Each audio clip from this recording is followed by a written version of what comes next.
Welcome back to another episode of Out of the Blank Podcast. Paul, it is a pleasure to have you back on the show. You just flew in from, I guess you went to did you just go to the Lancer convention or did you go to the one in Dallas? Is that the Lancer convention? Lancer was in Dallas. You're right. Well, we're going to talk about our book. We're five co-authors. Three of the co-authors went to Pittsburgh to the Cyril Wecht Institute conference. And at the same time, I was down in Dallas. How was it? How was your The Cyril experience Wecht down there? was in Pittsburgh. Yeah, go ahead. How was your experience down there? It was real good. It was the first time I went to a Lancer conference. Last year, I went to a Kappa conference. They're competing conferences. And look, they had a conveyor belt of speakers. It was just nonstop. Every hour on the hour, we were introduced to a new speaker. It culminated at the end with Robert Groden, who sat down and he was talking about his experiences. We had, the wealth of information that came out. There was a very young fellow, a guy called Alex Harris, 14 years old, and he presented. I don't want to get this. I think it's called the Dallas Cinema Club or something. He presented pictures that were collected and archived from all the photographers that were along the motorcade route. You know, they formed sort of a club, and they put together this whole array of pictures that were amazing. And look, not necessarily did it shed that much light. We didn't have time to go into every one of them, but as a 14-year-old, him presenting that, he did a phenomenal job. He was a bit of a surprise for me anyway, down there. So and while I was down there, I presented. In my case, I talked about the new book we came out with called the JFK Assassination Chokeholds. And I was interviewed twice, once by TNT and another time by some other journalists, you know. So we even got covered by the Texas Monthly, which is a big magazine in Dallas, in Texas. It has 2.7 million circulation. And for them to want to cover the JFK assassination, you know, they're a bit more mainstream. It was a bit surprising to Jim DiEugenio and myself who were interviewed by them. So, look, it was a really successful and fruitful. So, in terms of getting knowledge, networking, of course, there's a whole bunch of people that sell books. So you get to see all these. I picked up, someone gave me, I'll show you, someone gave me what someone gave me while I was down there. This magazine from Life. Is that It the one shows where the Zapruder film was printed out of frame? yes, Yeah. yes. And while I was down there, someone gave me, a funeral, JFK funeral magazine. So, just they have these rare artifacts and everything while you're down there. While I was down there, I got to buy a few books also. So it was really interesting. I have to ask, I mean, do you notice that the media is starting to kind of not entertain, but kind of little look at the conspiracy stuff a little bit more? I don't think it was like that in the beginning, but I think me and Larry Hancock talked about it like last year, which is that we're just starting to see alleged assassin Oswald. And I think it's now because there's so much evidence out there now to support that he wasn't ever really convicted. I think everyone kind of knows that. He never stood trial. Jack Ruby took care of that. But there's just a lot of things about the official narrative that have kind of faded away. But your book is interesting because I wonder if you tackle or if you've noticed that a lot of the stuff in the JFK assassination, I'm noticed regurgitate. It's like we're arguing over the single bullet theory still. We're arguing over the magic bullet. We're arguing over Secret Service. We're arguing all these things that we thought would be settled end up coming up every couple of years or keep rehashing through different aspects of the community. And I've noticed that speaking with researchers, they've talked about it seems like we're just in a loop cycle over and over and over again. And I'm only 2 years into this, but everything I keep seeing, like for the first time, like I didn't know about a pool of blood in Dealey Plaza. It might be an anomaly, it might be something strange there, but I like to learn about that type of stuff. But it's always the single bullet, it's always the conclusion of the Warren Commission or Jack Ruby's visit at Dallas Police Headquarters that weekend. There's just some stuff that keeps coming up and it just seems like the same arguments over and over again. Yes, actually, you're right, because most of the research I was doing in the past and the articles I've written about uh, didn't have so much to have so much to do about proving there was a conspiracy. It was more about looking at what was the nature of the conspiracy. For me, it's a given that there's a conspiracy. I mean, but so it was actually against my instincts to get with a group of authors and write chokeholds, because chokeholds are the 10, in our view, 10 chokehold arguments, the 10 bodies of evidence that are indisputable. We felt that, for the 60th, for the general population, it would be important that we tell the audience or the readers, here's where we're at on that score. And the reason we decided to do that is last year when I spoke at Lancer, I was asked to preside a panel, about how history books cover the JFK assassination. Because I had done the first study of that nature about 10 years ago.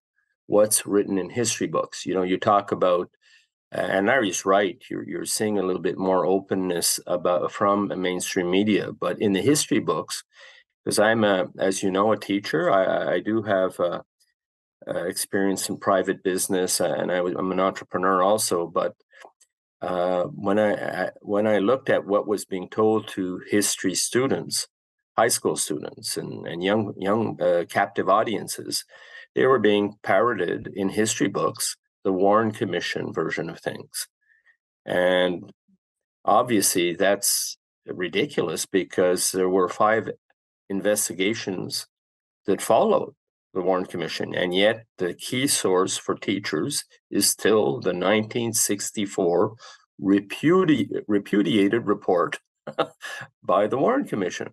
So a year ago, Robbie, we asked ourselves during CAPA, what could we do to, challenge these teachers, not the teachers, but the historians or the people writing the books. And through a weird discussion we had, one person asked me, well, what do you think of the backyard photos? I said, well, it's compelling, it's persuasive, but does it reach the level of a chokehold? He says, what do you mean by a chokehold? I said, a chokehold is indisputable.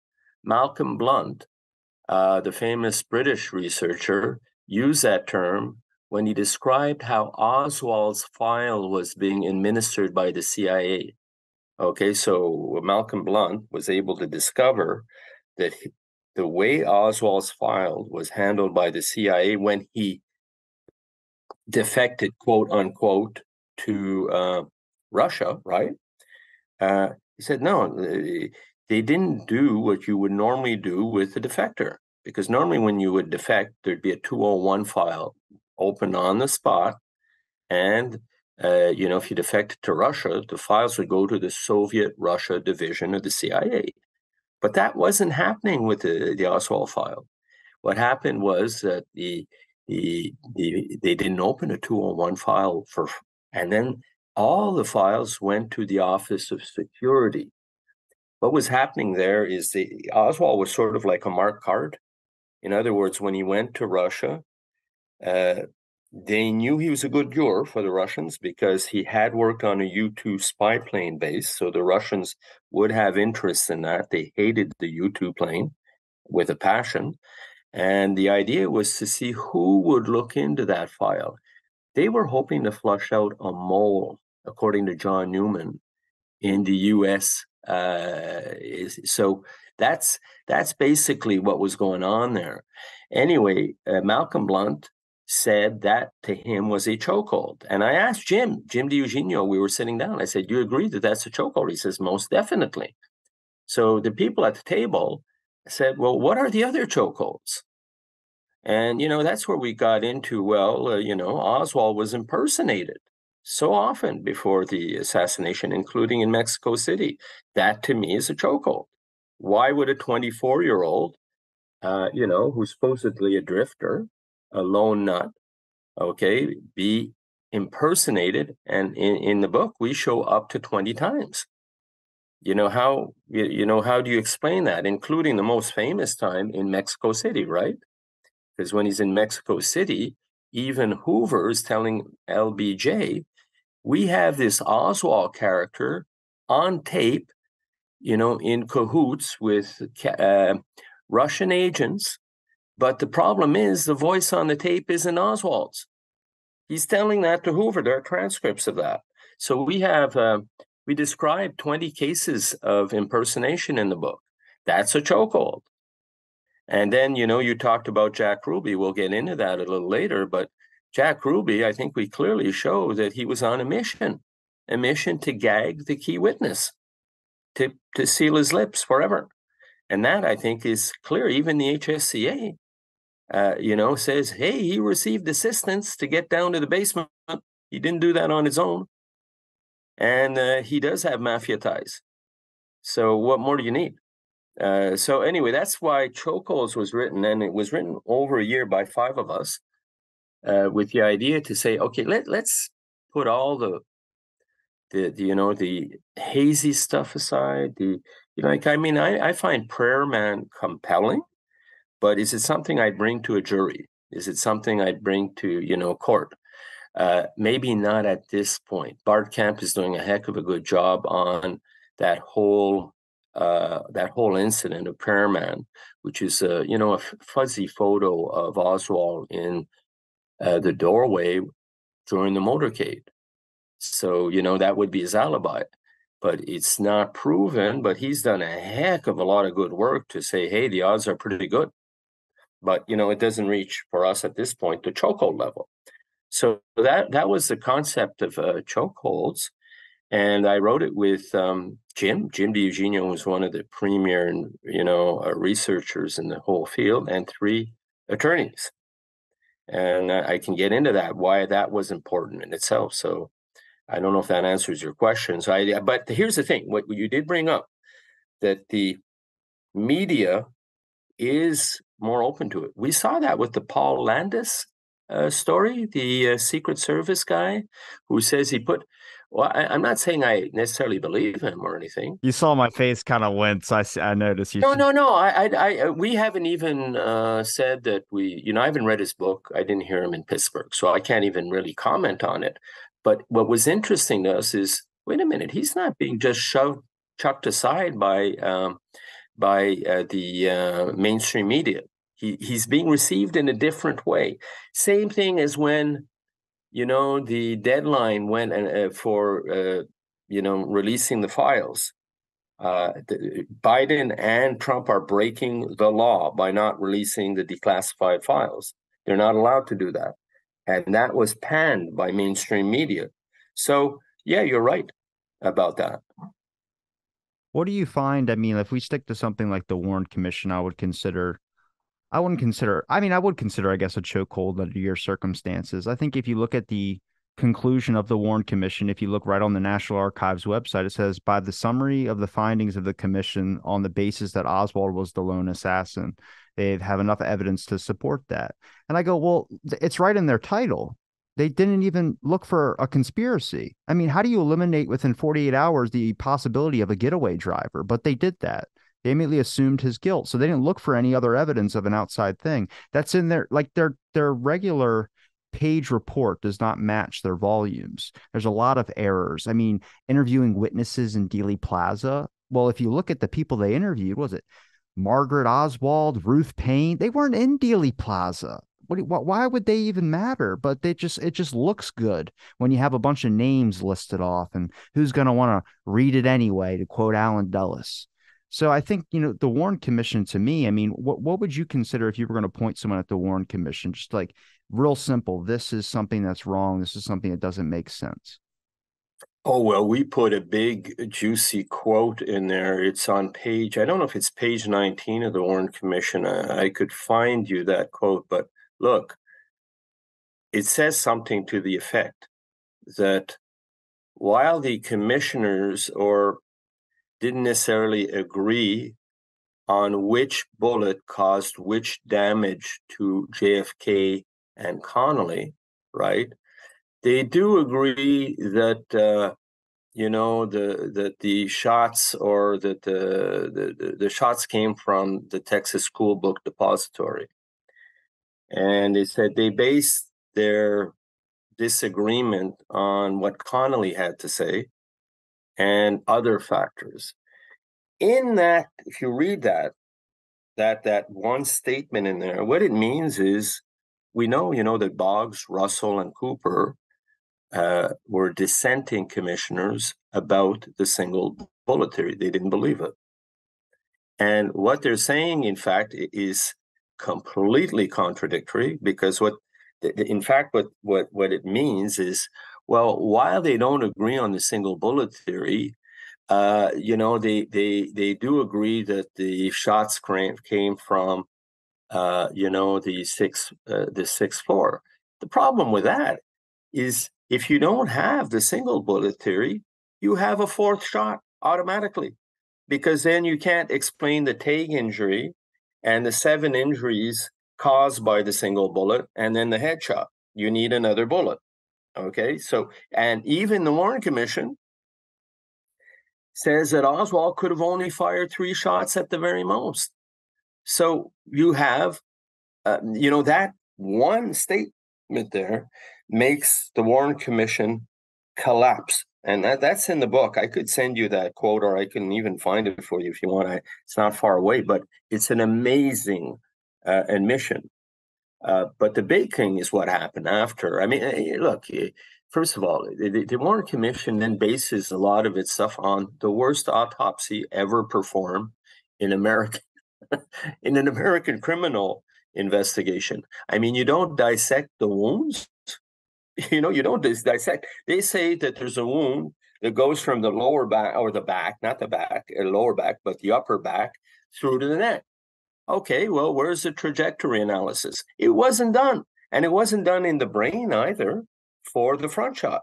Well, Gerald Ford moved that good old wound up 6 inches so it fit the Oh, narrative a little bit. oh, thank you for that. That there you go. I mean, that is absolutely amazing. And then, of course, well, the big thing is the church committee and the HSCA. In their conclusions, they had to evaluate the Warren Commission. And they say, look, they didn't do a good job on evaluating whether or not there was a conspiracy. So they say, look, and it was faulty or not good for these reasons. In other words, the church committee and the HSCA both repudiate the Warren Commission on many points, on the nature of who Oswald was, on the nature of who Ruby was, on whether or not Oswald had met with David Ferry or not. On I mean, there's so many things that they looked into, and they say, oh boy, we disagree with the Warren Commission on this, this, and that.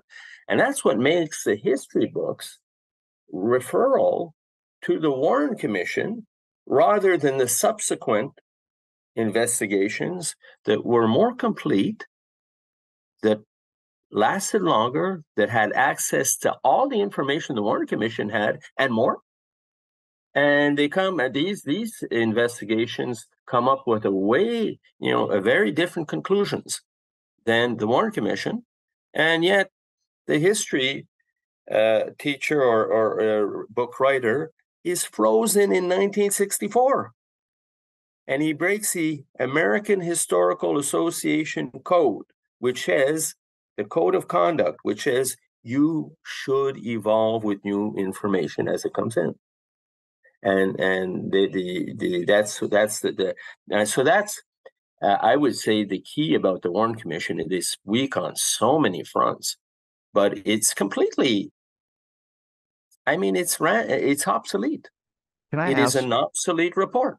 Can I ask what your opinion is on the HSCA? Like, there's a little research done by the community, at least in some aspects, when it comes to the HSCA. But do you think it would have been better maintained or better equipped if Richard Sprague had stayed on the commission like it did in the beginning?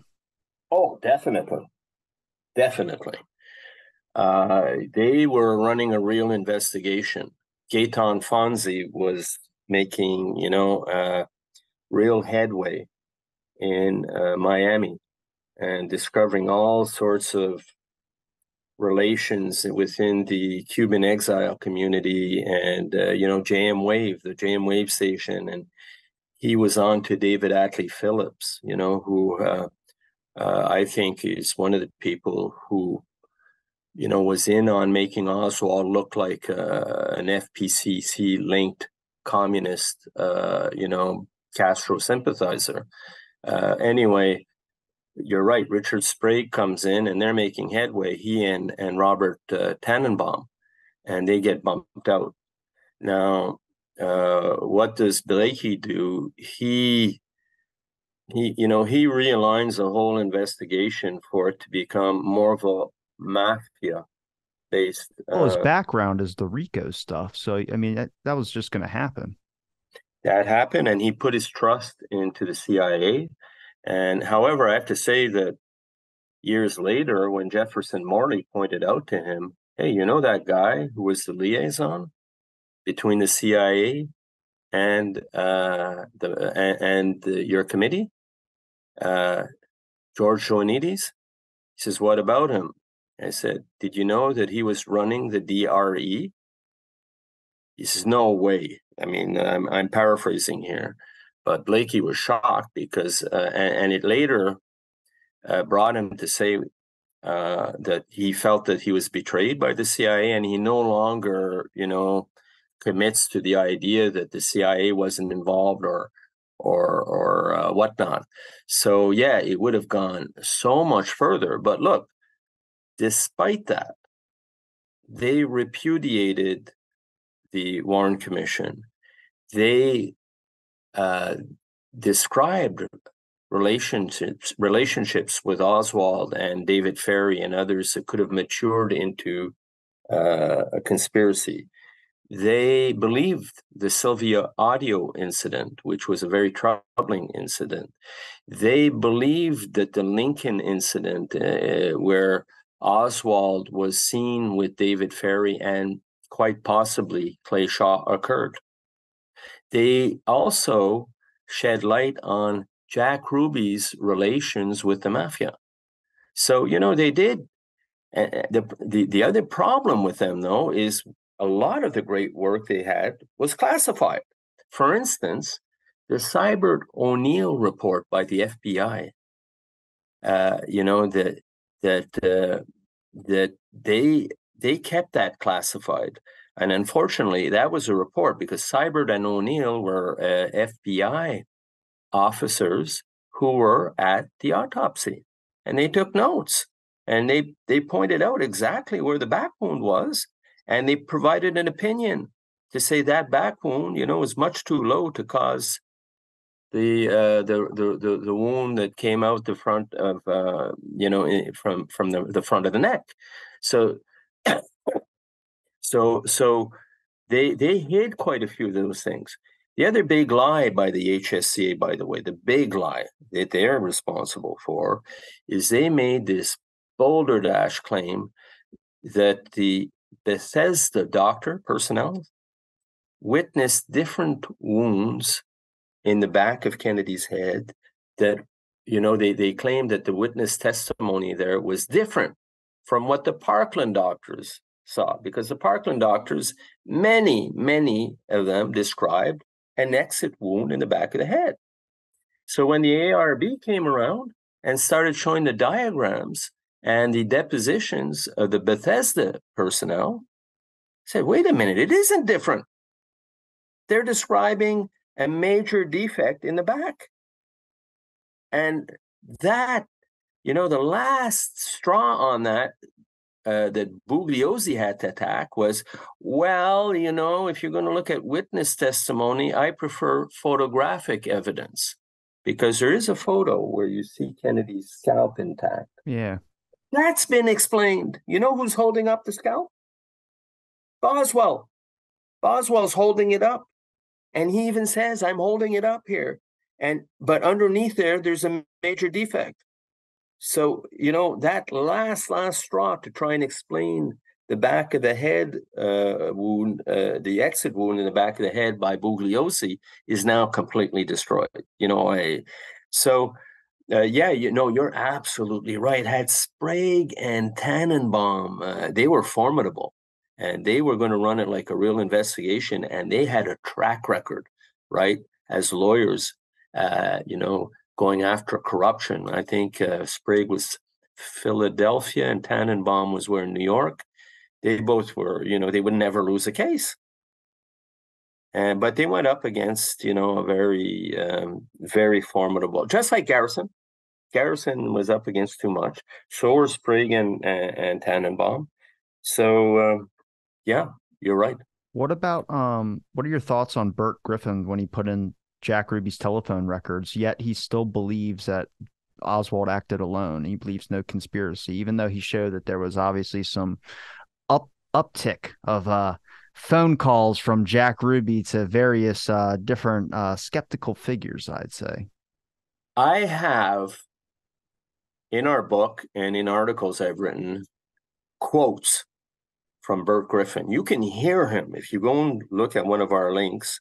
I think it's for a BBC documentary where he is saying things like, we were lied to, we couldn't rely on the FBI. When it came to Jack Ruby, they did a shallow investigation. When the Warren Commission went to interview Jack Ruby down in Dallas, Warren went down.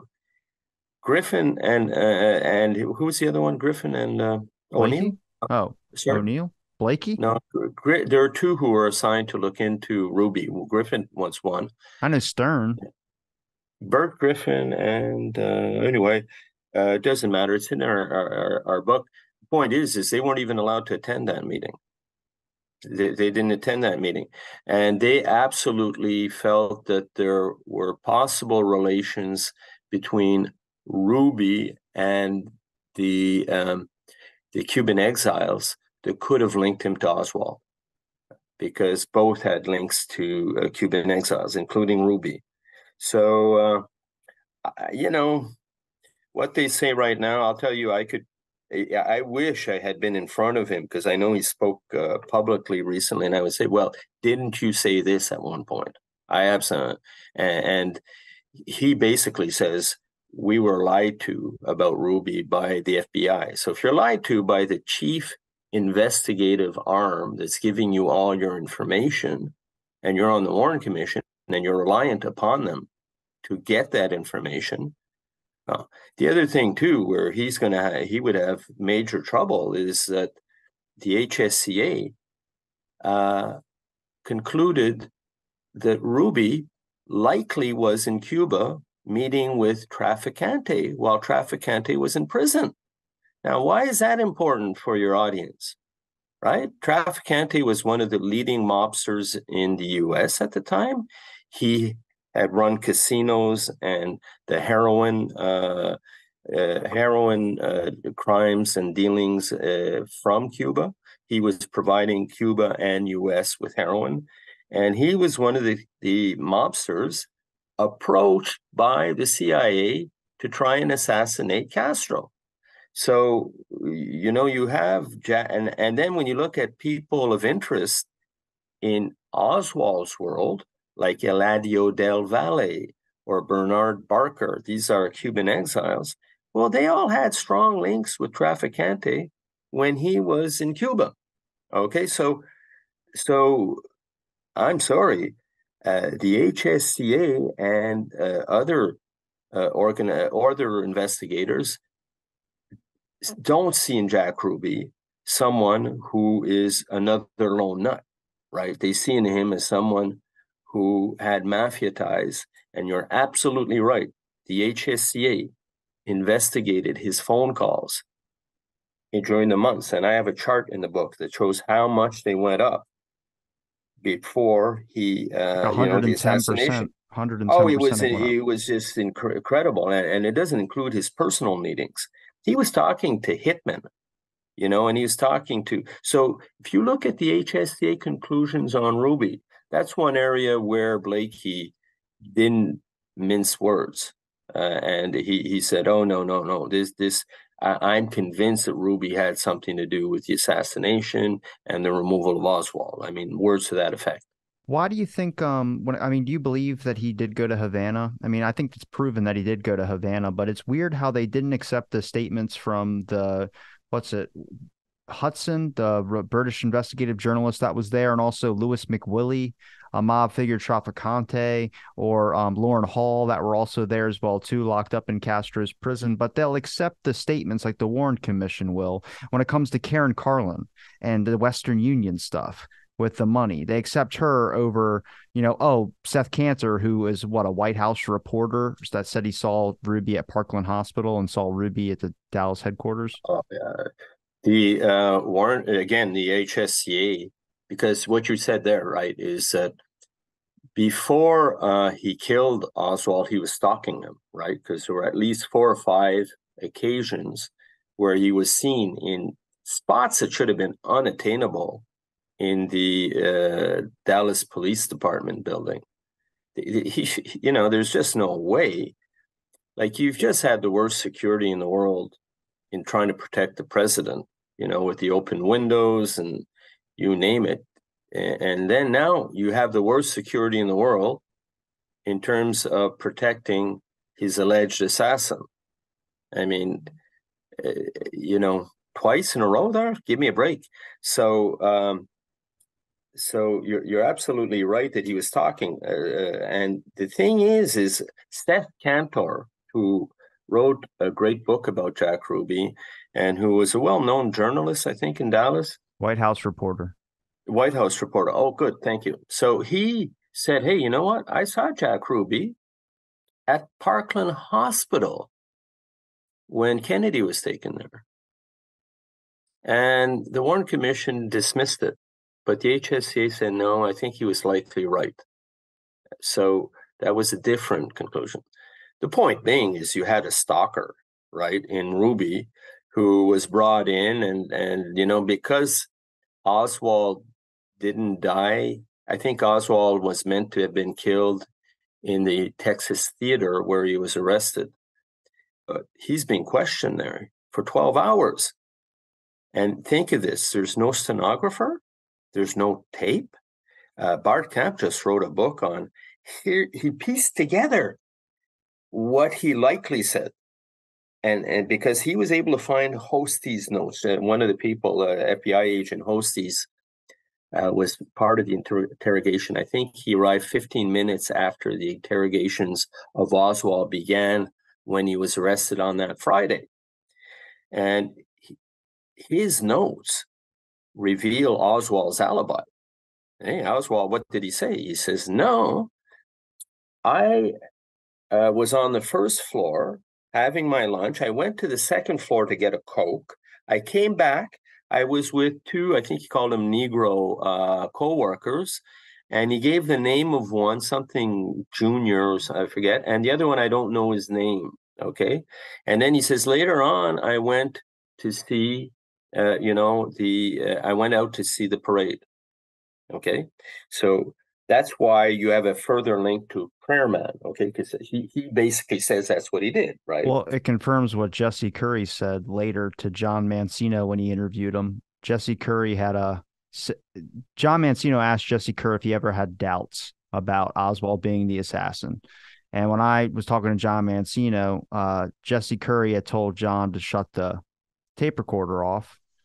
And when they were off air, so everything I say now is going to be hearsay. But he said, I did when they asked Oswald where he was when the shots rang out or when the motorcade was going through. And he stated that he was on this floor. And you can tell because there were 2 Negro people there that saw me there. Well, they went and found those people, and those people said they never saw Oswald. And then Jesse Curry can I correct you on that? Well, this is Jesse Curry's statements. No, okay, go on. I'll tell you. I'll tell you what I heard afterwards. But keep going. Well, Jesse Curry said that when they went back in there and told him that they didn't see Oswald there, Oswald stood up, put his hands on the table, and said, "How would I know that there was 2 people there if I wasn't there myself?" And then Jesse Curry stated that's when he started having doubts. That's what I heard from John Mancino. There you go. That's beautiful what you just brought up, because I was going to bring what? Sylvia Maher says about that incident in Accessories After the Fact is that the two black individuals stated that there was a white guy there, but they couldn't recall who it was or recognize it. But you're absolutely right that it would have been impossible for him to know that they were there. So for him to say, "Hey, I picked out these two out of the blue," and they say, "Yeah, we were there. We saw someone, but we don't know who it was." And that's more about people, especially black people in Dallas, trying to save their butts. They're afraid. I mean, they're He's a afraid if cop they don't killer. walk. Nobody wants to be associated with a cop killer.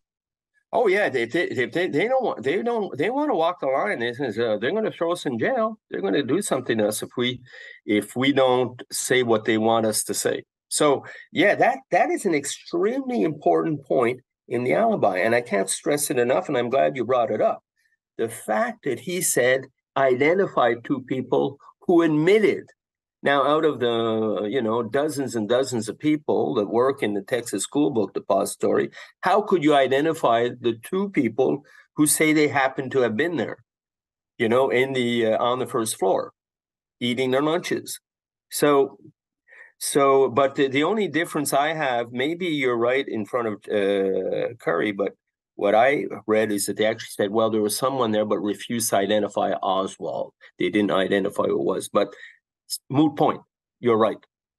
What about, do you believe Roger Craig when they brought him into I mean, it's the Rambler story of seeing a person that was later identified when, I don't remember if it's Fritz or Hosty, brought him into the interrogation and had him identify and say that was the person that Roger Craig saw, but then everyone denies Roger Craig even being there.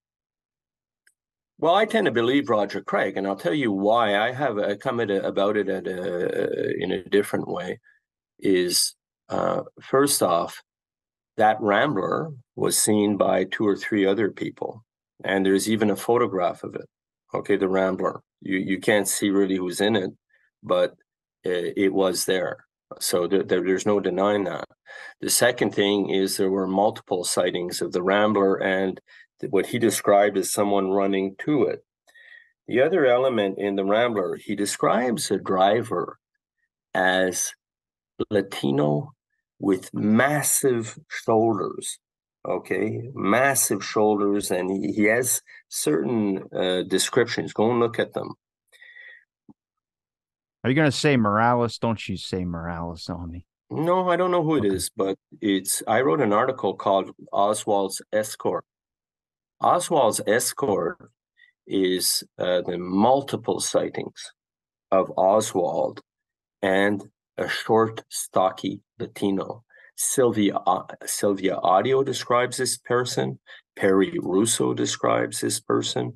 Roger Craig, Dean Andrews. Okay, and they describe this guy. So that guy, when he shows up, whenever you hear there's at least 45 sightings that have been, witnessed of Oswald with Latinos, and at least 25 of them describe a short Latino, stocky, athletic build, and it set off a manhunt. The FBI actually had a manhunt looking. Garrison was looking for this guy. The FBI was looking for him. I think he may have been found, but it became problematic, because this was a guy who was in the Guy Bannister, David Ferry world, network of Cuban exiles. So I tend to believe Roger Craig. Would I, use him as my only witness? No.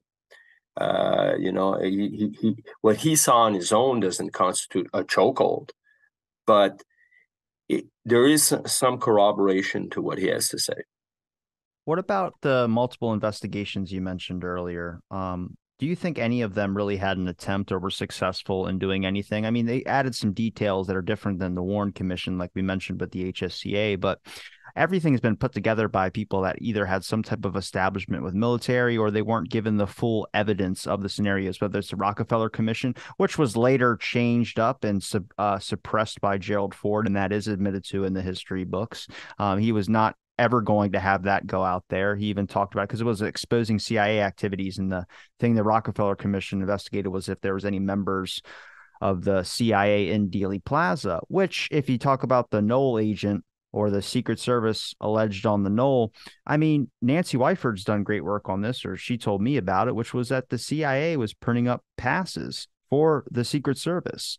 They'd done that way before the assassination. So, I mean, it could be potential that it was an CIA agent up there on the Knoll. I mean, a lot of people saw that. It never, I mean, necessarily wasn't investigated into, but that's one of those anomalies that I would call like prime evidence. We have the conclusions of the Secret Service that say that there was no Secret Service members up there. None were up on that Knoll.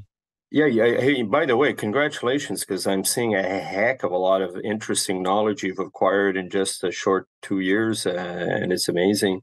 I told The you we had to redo this at one point. Well, Officer Smith, a motorcyclist, went up to the knoll, and he saw a Secret Service agent guy flashing, a card, and all the Secret Service agents were accounted for, and none of them were in the Grassy Knoll area. So you're right. And Sidney Gottlieb, I don't know if that name rings a bell, but MK he Ultra. was, pardon? MK Ultra, Sidney Gottlieb. Yeah, yeah. Well, he's the guy who developed poisons for out of the technical division of the CIA, for assassinations. Really, He's the one that made the powder to make Castro's beard fall out too, but also made those uh, he he botulism he. pills. Well, his division and all that, but strangely enough, they had another task, and one of them was preparing, CIA, no, Secret Service identification for their agents. That was one of their tasks. And you can imagine that the CIA probably had to, investigate someone before he became a Secret Service agent. That could make sense. But they did make, and Abraham Bolden strongly suspected that there was going to be Secret Service identification tampering up in Chicago. And he brought that up. And the reason he brought it up is apparently the agents, after the attempt or in Chicago or after the assassination, were asked to completely change their IDs, their cards, their books, and everything. And don't ask me all the details on that, but Bolden said that smacked of a cover up, to hide or manufacture evidence. But that's a little hazy for me. But you're right to bring it up. I do think that was probably in play, because again, who was that guy? And even the Warren Commission or the HSCA, I think the HSCA points out that particular identification was troublesome. They never got to the bottom of who Officer Smith exchanged with, and he may have been one of the killers. He may have been a spotter for sure. So, well, for sure, he may have been. So, yeah, If we that if was we important. if we redirect this back to Jack Ruby in Dallas Police Headquarters, we might have some differing opinions because I mean you can think it's a grandmaster conspiracy. I don't necessarily think that much. I think a lot of evidence shows that Dallas police was pretty corrupt, and I think that they were trying to steamroll Oswald, and they realized that they breached his rights as a person to have, a lawyer present, letting his family see him until Saturday. What lawyer's office is going to be open on a Saturday? So the ACLU did go down there, but they didn't really focus too much on how Oswald was doing. But I think that was Jack Ruby was connected with Dallas police. I think they had him come in to silence Oswald because they realized if this went to trial, Dallas police was screwed. I mean, they manufactured evidence on Oswald. They did a bunch of things unconstitutional. And I think that's why I think Jack Ruby was there.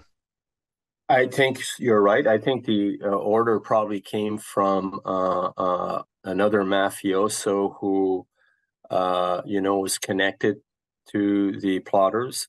So someone probably, maybe even Traficante, or Marcelo saying, okay, Jack, you're a guy in Dallas. The DPD.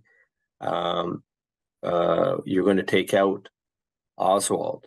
And I think he got advance information on when he would be transferred.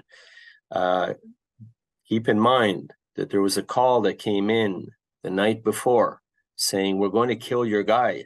We're going to kill him. Billy Grammer said it was sounded like Jack Ruby. He Yeah, identified did him it later. sound like Jack Ruby? Jack Ruby was probably scared shitless, excuse the term, of that assignment and knew what would happen if he got caught. So it was probably his way of trying to, get out of it. And then you look at the protection, right? You see Captain Fritz. Did you ever see the sprint he makes to get out of the way? The two horns go off, and you have the HSCA conclusion that he received assistance. So I wouldn't say it's the DPD that gave him the order, but I would say there was some cooperation there between Ruby connected individuals within the force to make it easy for him to kill Oswald. Because, I mean, how he could be stalking him for 3 days in that building is just outrageous, And a lot of people, when you look at Oswald and the wallet that was planted, right, you can see that on film. It was captured. Good thing it was captured on film. But someone handed, is it Westcroft? What's his name again? One of the guys who's suspected of being in on planting evidence against Oswald. Anyway, they produce a wallet. But the problem is now he's up to about 5 or 6 wallets, Oswald. Oswald possessed 6 wallets at the end of the day, so who has 6 wallets? For a guy that doesn't have money, he's got a lot of wallets. Yeah, he's got more wallets than he has cash. You're right. But so I entirely agree with you. We have, I think our chapter on Ruby is an excellent one because there is, what's the alternative, right? Is that, a Spur of nightclub, insanity. a nightclub owner spur, out of grief of JF, he's the only mafia connected guy who kind of had nice feelings for the Kennedys, who were popping all of his colleagues in jail. So all of a sudden he would have nice feelings. And you had people like Trafficante, who he tries to spring from jail, who can't stand Kennedy, right? And Marcelo, because when you were in that type of business and you wanted to get a stripper, say from New Orleans, like he did with Shada was a New Orleans stripper. Well, you went down and you dealt with Marcelo or his mafia.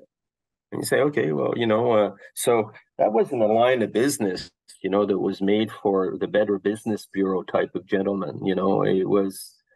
It just smacked of mafia or underworld. He wasn't a big time mobster, but he wanted to be, he wanted to be a made man. He wanted to be connected.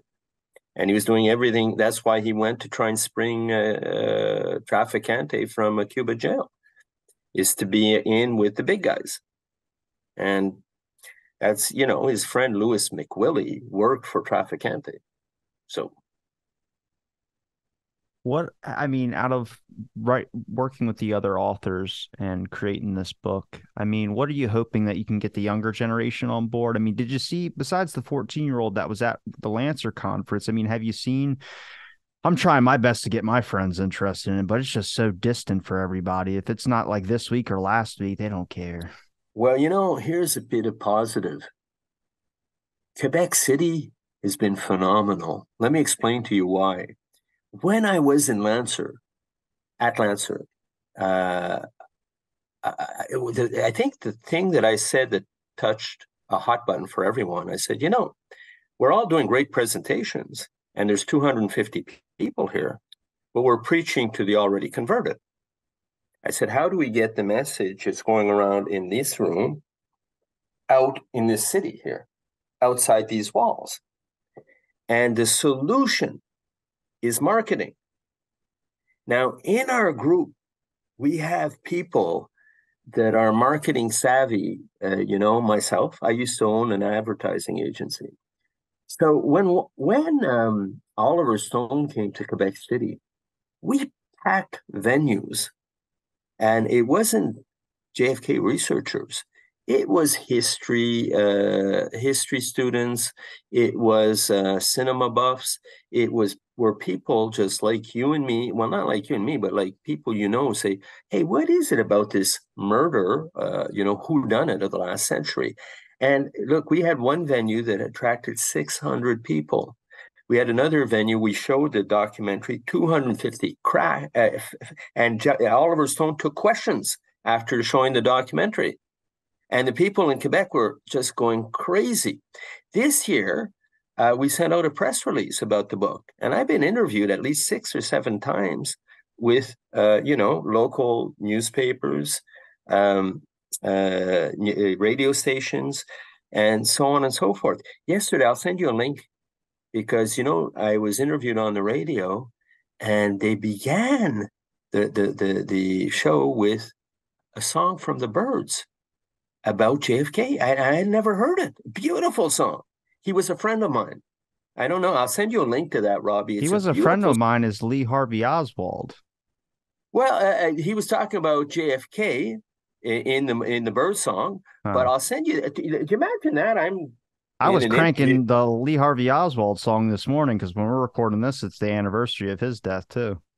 Oh, oh, geez. So look, I'll send you a link to that beautiful song, and that's how he starts it. And then, so what we're doing here, like I talked to you about the Texas Monthly interview, Jim and I. So we're getting exposure with mainstream media because the book has been on sale for over a week now, and it's doing pretty well. It's doing pretty well. We're really happy. So the point is people would be amazed uh, at let me give a trick to any of the researchers that are going to listen to your show. When they do research, and you're from Kansas City or you're from Cincinnati, Ohio, and there's a general interest by the AM's radio stations and the local weeklies or publications say, what is this citizen from our town doing in this research?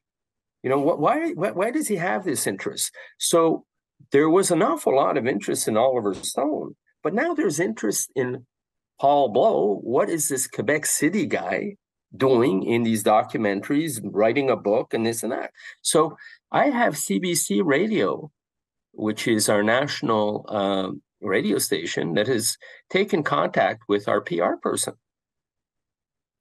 and said, hey, we may want to have Paul Bleau on because we're doing a special on JFK sometime in the winter. So can we stay in contact? So Jim DiEugenio was on Fox News. Now, he didn't talk about the book, but they plugged the book. They gave him that pedigree of having written the Chokeholds book. So what I'm trying to say is the solution for this is marketing.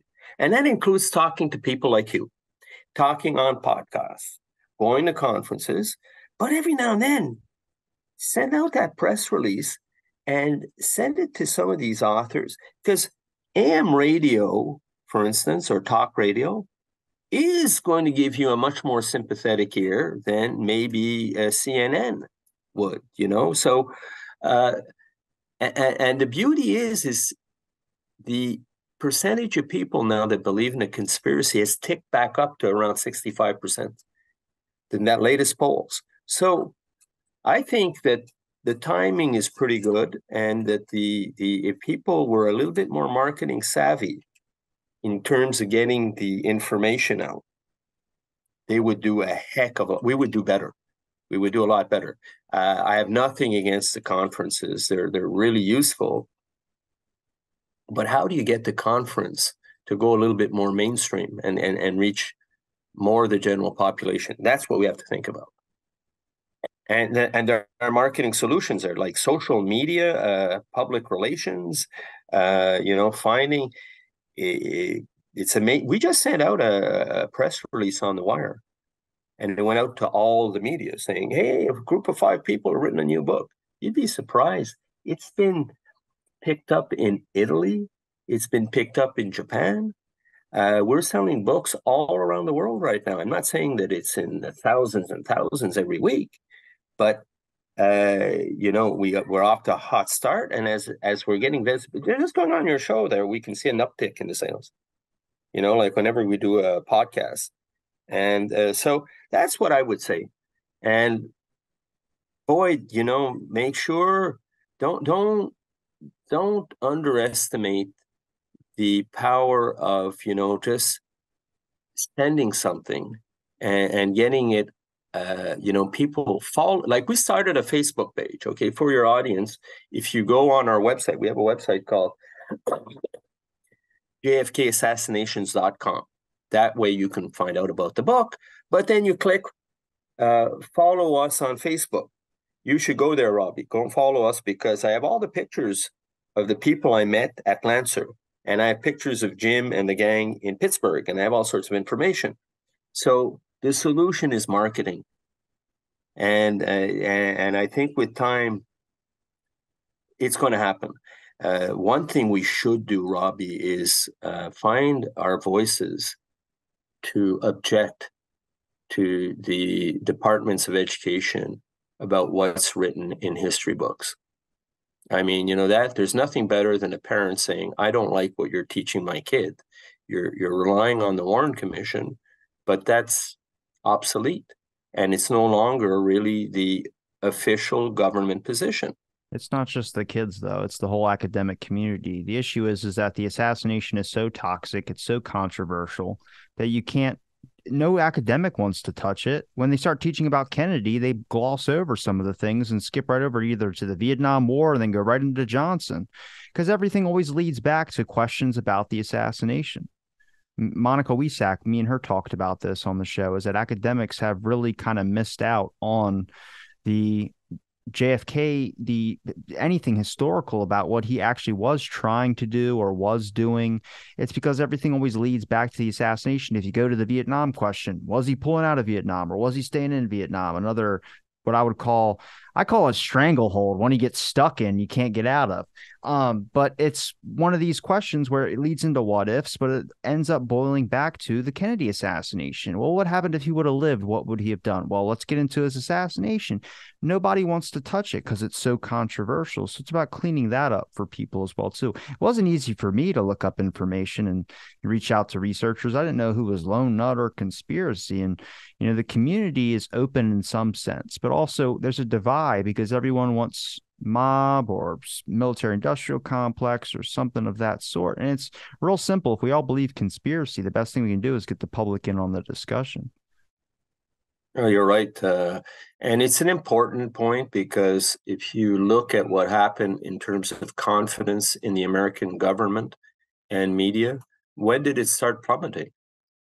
The year the Warren Commission was produced. And then it went down with the other political assassinations, and then Vietnam, and then Watergate. Then you have Iran-Contra, this supposed weapons of mass destruction in Iraq. So, when you get the population that's being lied to, you get a very polarized situation that you see in the U.S. right now.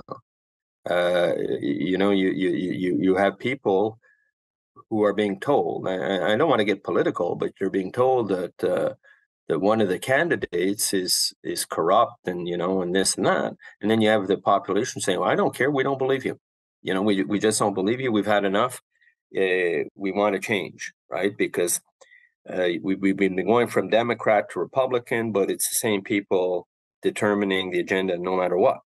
So that's there's skepticism right now that you see, and you feel it as a Canadian who looks down and talks with Americans.